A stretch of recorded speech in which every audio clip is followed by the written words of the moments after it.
닉네임 여왕벌이라는 여자가 말했습니다. 오늘 8시에서 10시 사이에 외식 가능해요. 그러자 남편은 나 오늘 가능할 것 같은데 드디어 여왕벌의 매운맛을 보게 되는 건가? 라고 답했습니다. 이 대화는 15일 전의 것이었고, 그날은 남편이 저녁에 실내 테니스장에서 테니스를 치고 온다던 그날이었습니다. 대화 속의 외식은 말 그대로 식사를 의미하는 것이 아니었습니다. 요즘 오픈 채팅방에서 외식이라는 은어가 배우자가 아닌 사람과의 잠자리를 뜻한다는 것은 누구나 아는 사실이죠. 저희가 테니스 치는 곳이 샤워 시설도 잘 되어 있는 곳이라 남편이 운동하고 샤워까지 하고 돌아온 줄 알았던 그날. 사실 남편은 여왕벌과 외도를 즐기고 있었던 겁니다. 그날 저녁 남편은 테니스를 잘 쳤다며 흥얼거렸었죠. 그 순간 제 온몸에 피가 역류하는 듯한 느낌이 들며 어지러웠습니다. 그리고 그 다음 카톡 대화 내용이 더 가관이더라고요. 구독과 좋아요, 그리고 알림 설정으로 오늘의 사연을 빠르게 만나보실 수 있습니다. 안녕하세요. 저는 서울에 살고 있는 56세 김정숙입니다. 오늘은 남편의 이상한 행동으로 시작된 저희 부부의 이야기를 들려드리려고 합니다. 저희는 30대 초반에 결혼해서 두 딸을 키우며 살아왔습니다. 이제 아이들이 모두 독립하고 나니 조용한 집에서 남편과 둘만의 시간을 보내게 되었는데요. 솔직히 처음에는 너무 행복했습니다. 아이들이 집을 떠나기 전까지는 매일 시끌벅적하고 집안일도 손에서 놓지 못했거든요. 이제는 딸들도 근처에 살고 있어서 언제든지 볼 수 있고 오랜만에 나만의 시간을 즐길 수 있게 되어서 정말 기뻤습니다. 하지만 남편은 조금 달랐어요. 아이들이 집을 나가고 나서부터 점점 우울해 보이더군요. 집안이 조용해지니 공허함을 느낀 건지 자꾸 기운이 빠져 보였습니다. 저는 남편에게 이제부터는 우리 둘만의 인생을 즐겨보자고 했어요. 아이들이 없는 시간이니 취미도 갖고 여행도 다니자고요. 남편도 제 제안을 이해하고 수긍했습니다. 그러나 어느 순간부터 남편의 행동이 조금씩 달라지기 시작했습니다. 밤늦게까지 깨어있는 날이 많아졌고 저는 피곤해서 먼저 잠들기 일쑤였죠. 그러던 어느 날 새벽 2시쯤 눈이 떠졌습니다. 옆에 있어야 할 남편이 보이지 않더군요. 혹시나 아직 TV를 보고 있나 싶어 거실로 나가봤습니다. 남편은 소파에 앉아 휴대폰을 열심히 들여다보고 있었습니다. 여보, 내일 출근해야 하는데 벌써 새벽 2시야. 핸드폰 그만 보고 들어와서 자. 라고 얘기하고 저는 다시 방으로 들어가 잠들었습니다. 그런데 다음 날 아침, 남편이 아침 식사를 하면서 너무 피곤해 보이는 겁니다. 근데 피곤한 사람치고 기분은 꽤 좋아 보였어요. 그러니까 내가 어제 일찍 자라고 했잖아. 근데 요새 뭐 좋은 일 있어? 요즘은 안 우울해 보이네? 라고 물어봤죠. 그랬더니 남편이 그냥 요즘 휴대폰으로 웃긴 영상들 보니까 기분이 괜찮네. 라고 하더군요. 그날 저녁 남편은 퇴근하고 와서도 저녁 식사 중에도 휴대폰을 놓지 않았습니다. 무슨 영상이 그렇게 재밌길래 식사 중에도 계속 보고 있나 싶어 슬쩍 남편의 휴대폰 화면을 봤습니다. 그런데 휴대폰 화면은 영상이 아닌 카카오톡 대화창이 떠 있더라고요. 제가 의아한 표정을 짓자 남편이 깜짝 놀라면서 왜 남의 핸드폰을 봐? 라고 따지듯 말했습니다. 아니, 무슨 재밌는 영상을 보고 있나 해서 궁금해서 본 거야. 근데 영상이 아니라 카카오톡 대화를 보고 그렇게 웃은 거야? 아니, 무슨 카톡이길래 그래? 하고 물었습니다. 남편은 당황한 듯 아, 그냥 회사 사람들이랑 오늘 있었던 일 얘기하는 건데 그게 좀 웃기더라고. 라고 얼버무렸습니다. 최근 들어 남편이 하루 종일 핸드폰에만 빠져 있는 모습이 마음에 들지 않았지만 그래도 우울해하는 것보다는 나을 거라 생각하며 넘어갔습니다. 요즘은 핸드폰 없이 사는 것도 힘든 세상이잖아요. 그러던 어느 날, 주말을 앞두고 남편이 또다시 저에게 먼저 자라고 하면서 자기는 거실에서 시간을 더 보내겠다고 했습니다. 제가 피곤할 테니 푹 쉬라고 하며 방으로 보내더군요. 그날 새벽, 저는 물을 마시러 거실로 나왔다가 남편이 소파에서 깊은 잠에 빠져 있는 걸 발견했습니다. 남편을 깨워서 방으로 들어가라고 하려던 찰나, 그의 머리맡에 놓인 핸드폰 화면이 눈에 들어왔습니다. 카카오톡 대화방이 열려 있었고, 이 새벽에도 대화창은 계속해서 활발히 올라가고 있었습니다. 대체 무슨 카톡 대화길래 이렇게 한밤중까지도 대화가 이어지나 싶어서 들여다봤는데, 글쎄, 요즘 말로만 듣던 오픈 채팅방이었습니다. 친구들과 카페에서 수다를 떨 때 종종 듣던 그 이야기들. 최근에 오픈 채팅방에서 외로운 기혼 남녀들이 각자의 가정은 지키면서도 서로 잠자리만을 목적으로 만난다는 소문을 여러 번 들었습니다. 심지어 친구 한 명은 남편이 오픈 채팅방에서 만난 동네 여자와 불륜을 저질러 결국 이혼까지 했지요. 그런 경험이 있어서인지 오픈 채팅방이라는 글자가 눈에 띄자마자 심장이 벌렁거렸습니다. 더 놀라웠던 건 남편이 참여하고 있는 채팅방의 이름이었습니다. 5060 달콤한 설레임이라는 이름 아래 방 설명란에는 얼공 필수, 만남 자유, 썸방 같은 단어들이 적혀 있었습니다. 친구들과 수다 떨 때 위험하다고 했던 그 단어들이 그대로 적혀 있었죠.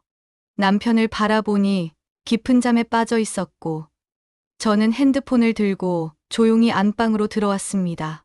남편이 이 방에서 어떤 대화를 나누고 있는지 너무나도 궁금했습니다. 남편이 처음 오픈 채팅방에 들어갔을 때부터의 대화 내용을 천천히 읽어 내려갔습니다. 남편의 카톡 닉네임은 가을 서울 남 70이었습니다.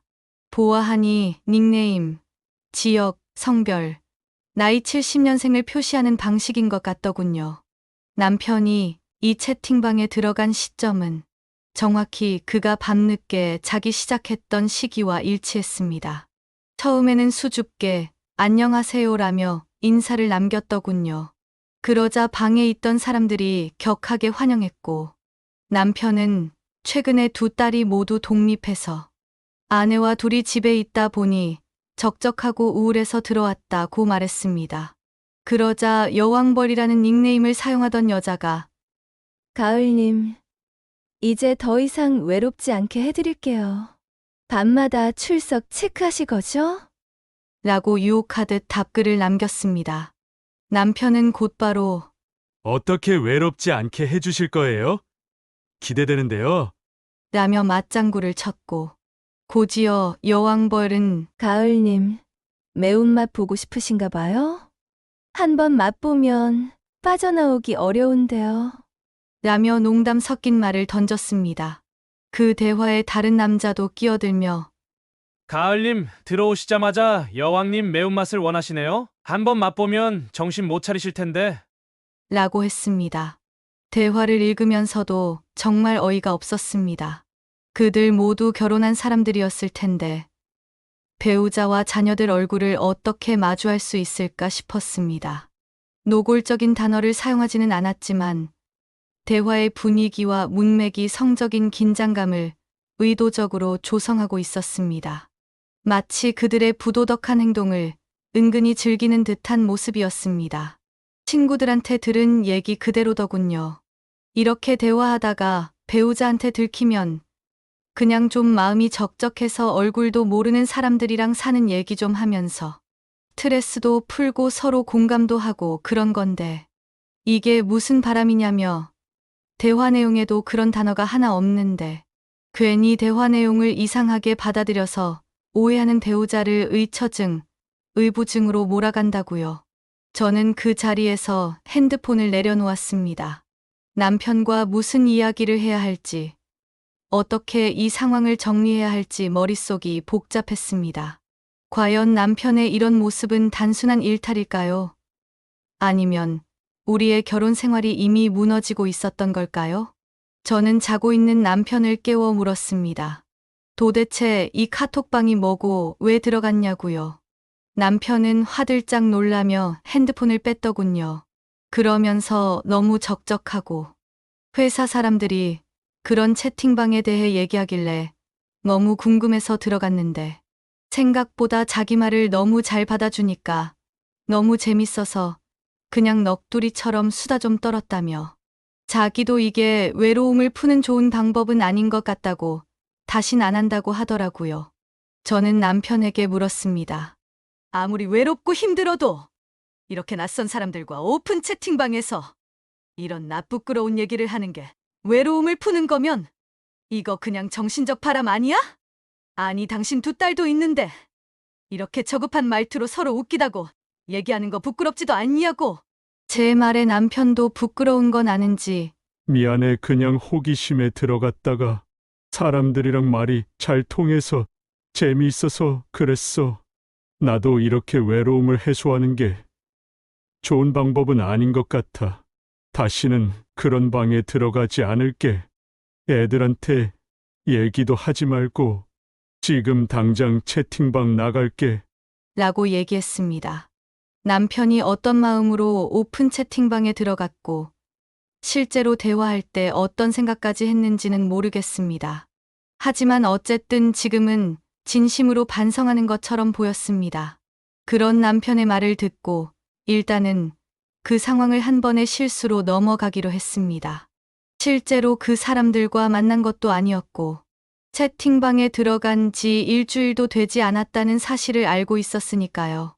그저 잠시 외로움에 흔들렸던 사건이라고 생각하기로 했습니다. 그리고 다음 날 저는 남편에게 새로운 제안을 했습니다.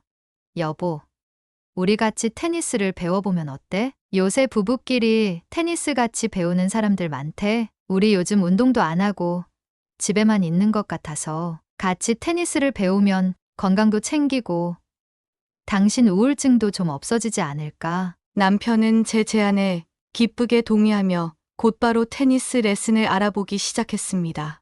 그의 긍정적인 반응에 저도 마음이 한결 가벼워졌습니다. 하지만 여전히 그날의 일이 제 마음 한구석에 남아 있었습니다. 부부로서 다시 신뢰를 쌓아가는 것이 이번 사건을 계기로 더욱 중요해졌다고 느꼈습니다. 저는 남편과 함께하는 시간을 늘려가며 우리의 관계를 다시 단단하게 만들어 나가기로 했습니다. 테니스를 배우기 시작하면서 남편과 저는 조금씩 관계가 회복되는 듯 했습니다. 오랜만에 운동을 하니 몸도 마음도 가벼워지고 저녁에는 함께 유튜브에서 테니스 영상을 찾아보며 배워가는 재미가 있었죠. 이렇게 단둘이 보내는 시간이 많아지면서 점점 더 가까워지는 기분이 들었습니다.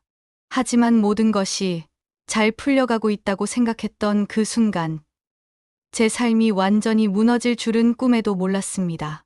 어느 날 저녁 평소처럼 남편과 거실에서 테니스 영상을 보다가 소파에서 깜빡 잠이 들었고 그러다 갑자기 눈이 떠져 남편을 깨워 방에 들어가서 자려는데 문득 거실에서 자고 있는 남편을 깨우면서 한 달 전 남편이 오픈 채팅방을 하다 들킨 그날 밤이 생각나더라고요.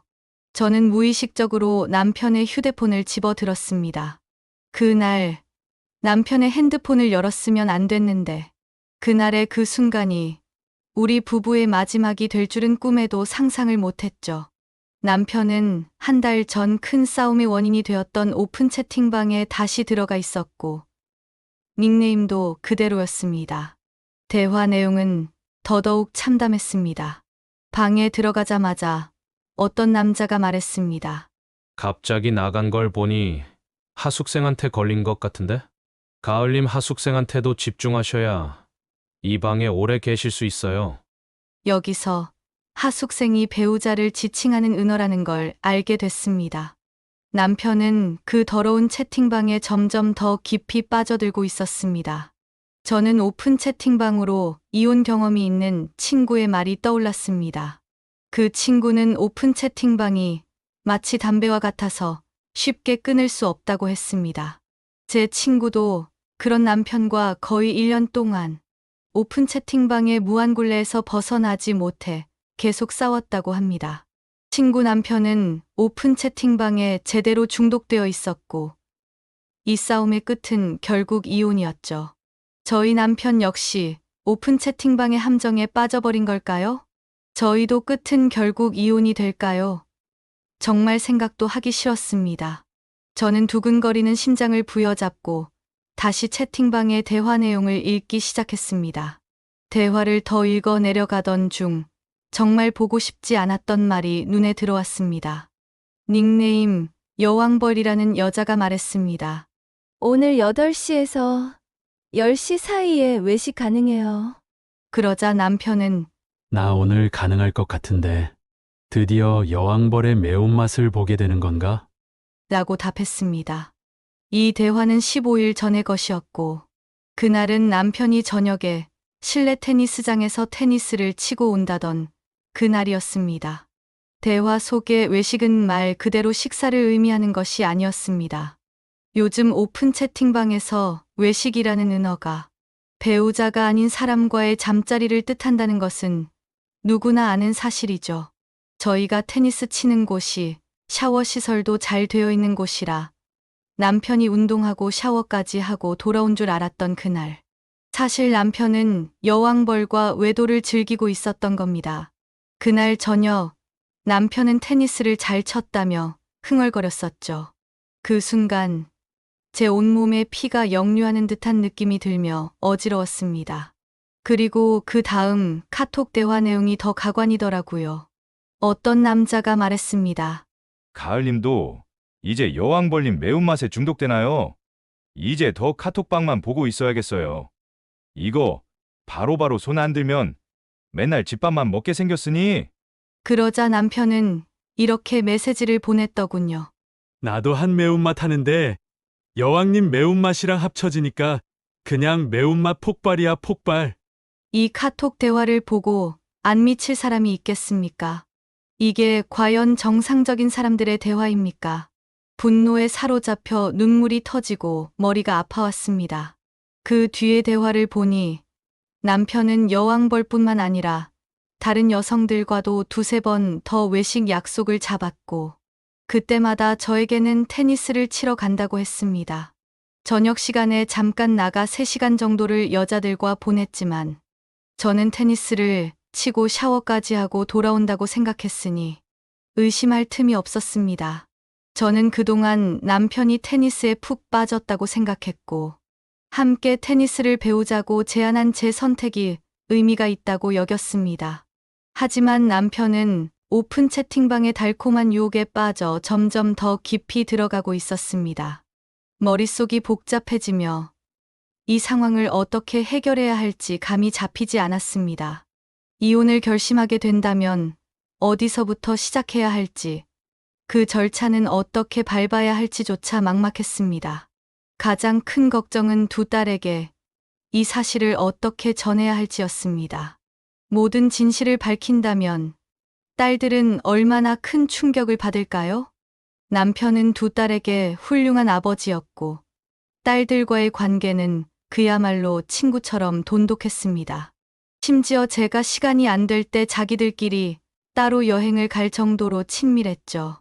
그런 아버지가 이렇게 저급한 말을 주고받으며 단순한 외도가 아닌 여러 사람과 성적인 관계를 맺었다는 사실을 알게 된다면 딸들은 앞으로 남자를 믿고 사랑할 수 있을까요? 그 생각이 점점 커져 머릿속을 가득 채웠습니다. 머릿속에는 남편의 배신과 수치스러운 대화들이 떠나질 않았고, 그를 믿고 함께한 세월이 모두 헛된 것이 되어버린 것만 같았습니다. 저는 계획을 세우기 시작했습니다. 남편에게 이혼을 요구하고 철저하게 복수하되 딸들이 아무것도 모르게 모든 일을 정리하기로 결심했습니다. 몇 주 동안 변호사를 찾아가 상담하고 법적 절차를 차근차근 밟아나갔습니다. 재산 분할에 대해서도 철저하게 준비했죠. 남편이 모르게 그동안의 카카오톡 대화, 외도 정황 등을 모두 증거로 수집해 두었습니다. 그리고 어느 날 저녁, 저는 남편을 거실로 불렀습니다.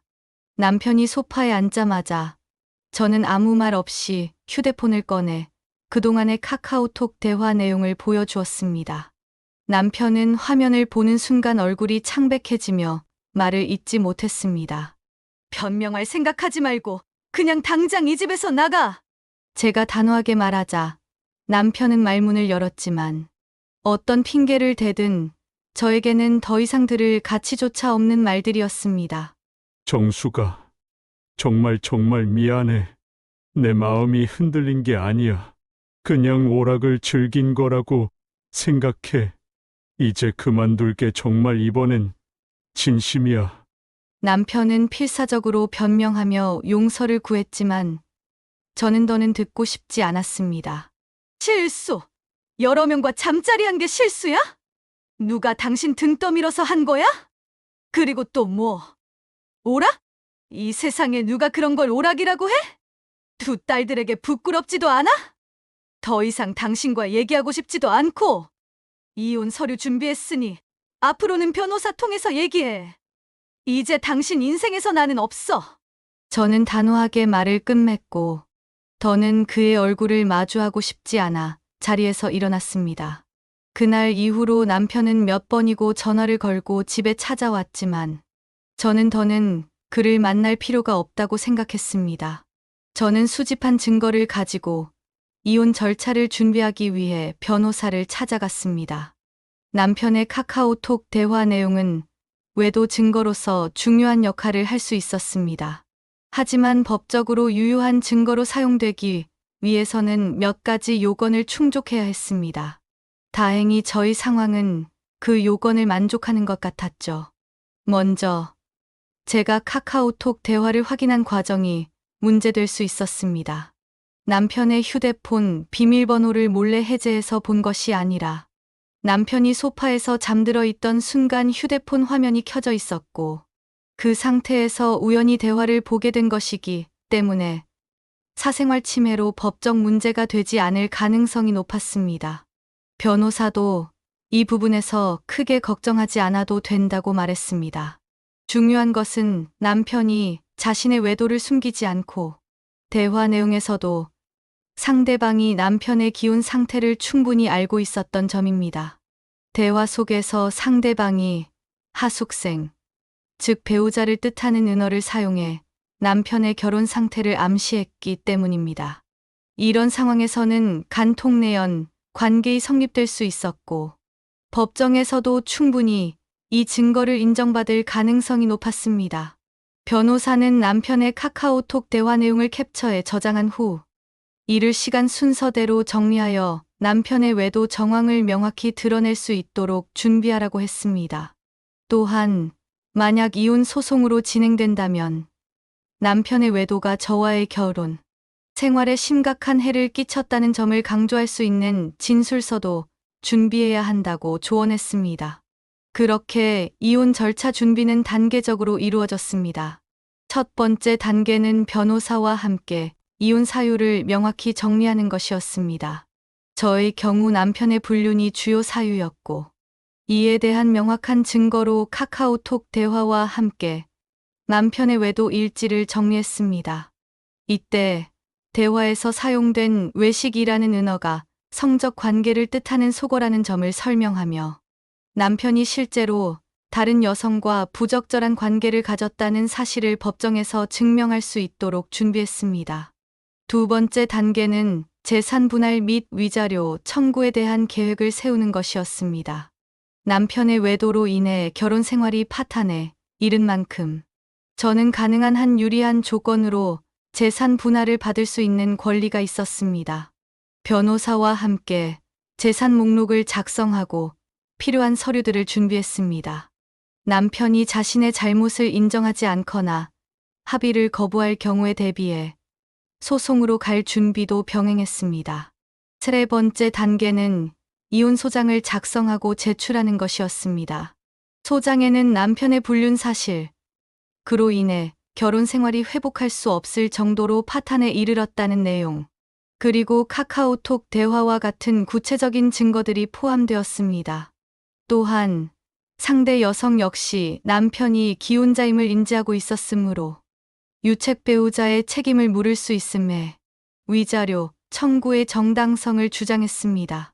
이혼 절차가 진행되면서 남편은 여러 번 저에게 연락해 용서를 구하고 재결합을 요청했습니다. 하지만 저는 이미 마음의 결정을 내린 상태였고 철저하게 법적인 절차를 따르며 이혼을 준비했습니다. 남편의 잘못은 너무나 명백했고 저와 우리 가정에 돌이킬 수 없는 상처를 남겼습니다. 결국 법원은 남편의 외도가 결혼 생활 파탄의 주요 원인이었음을 인정했습니다. 카카오톡 대화 내용이 증거로 제출된 것은 큰 도움이 되었고 남편의 변명은 통하지 않았습니다. 법정은 저희 손을 들어주었고 저는 위자료와 함께 유리한 조건으로 재산 분할을 받게 되었습니다. 이렇게 저는 남편과의 결혼 생활을 마무리 짓고 새로운 인생을 시작할 수 있었습니다. 두 딸에게는 끝까지 남편의 외도에 대해 알리지 않았고 그저 아빠와 엄마가 각자의 길을 가기로 했다고 설명했습니다. 딸들은 조금 놀랐지만 큰 문제 없이 저를 이해해 주었고 저희 셋은 앞으로의 인생을 함께 더 행복하게 살아가기로 약속했습니다. 이혼 후 저는 제 인생을 새로 시작했습니다.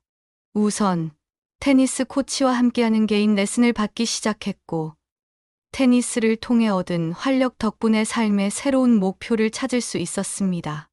딸들과도 더욱 가까워지면서 주말마다 함께 여행을 다니고 즐거운 시간을 보내기 위해 다양한 취미를 공유했습니다. 우리는 예전처럼 행복한 가정을 이루며 살고 있었고 오히려 남편 없이도 더 평온한 일상을 보내고 있었습니다. 한편 남편은 몇 번이고 다시 돌아오고 싶다는 뜻을 밝혔지만 저는 이미 마음을 굳게 닫은 상태였습니다. 그가 잃어버린 것은 단지 아내가 아니라 그의 삶에서 가장 소중했던 신뢰와 가족이었으니까요. 이제는 그저 딸들의 좋은 아버지로 남아주기만을 바랄 뿐이었습니다. 마지막으로 여러분께 꼭 전하고 싶은 이야기가 있습니다. 저의 경험을 통해 배우게 된 것은 가까운 사람의 배신이 얼마나 큰 상처를 줄 수 있는지, 그리고 그 상처가 얼마나 깊은지를 깨닫는 것이었습니다. 하지만 저는 그 위기 속에서도 나 자신을 잃지 않으려 노력했고 스스로를 지키는 것이 얼마나 중요한지 다시 한번 깨달았습니다. 특히 저는 남편이 빠져들었던 오픈 채팅방의 위험성에 대해 말씀드리고 싶습니다. 처음에는 단순한 호기심이나 외로움에서 시작했을지 모르지만 그곳은 너무나 쉽게 선을 넘고 일탈로 이어질 수 있는 곳입니다. 오픈 채팅방은 마치 중독처럼 사람을 끌어당기며 그곳에서 주고받는 대화는 결국 현실의 삶을 파괴할 수 있는 큰 위협이 될 수 있습니다. 실제로 많은 사람들이 오픈 채팅방에서의 부적절한 만남과 유혹에 빠져 가정이 무너지고 관계가 파탄나는 경우를 많이 보았습니다. 제 남편도 처음에는 외로움을 달래려는 마음으로 시작했다고 했습니다. 하지만 그것이 반복되면서 점점 더 깊이 빠져들었고 결국 가족을 배신하는 결과로 이어졌습니다. 여러분께서는 이러한 유혹의 위험성을 절대 가볍게 여기지 않으셨으면 좋겠습니다.